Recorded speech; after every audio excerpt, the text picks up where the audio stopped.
Here's the simple step-by-step on how to grow microgreens. Ihanda ang mga materials, microgreen seeds, microgreens tray, sterilized potting medium, mist sprayer. Maglagay ng sterilized potting medium sa container. Tandaan, gumamit lamang ng sterilized at soilless medium para magbigay ng drainage at aeration.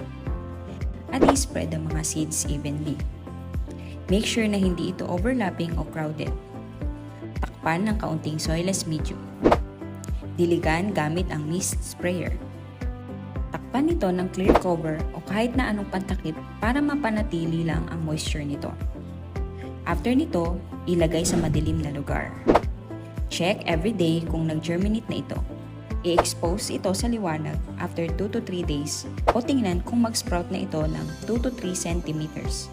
Ilagay sa grow lights 12 to 16 hours per day or sa window sill.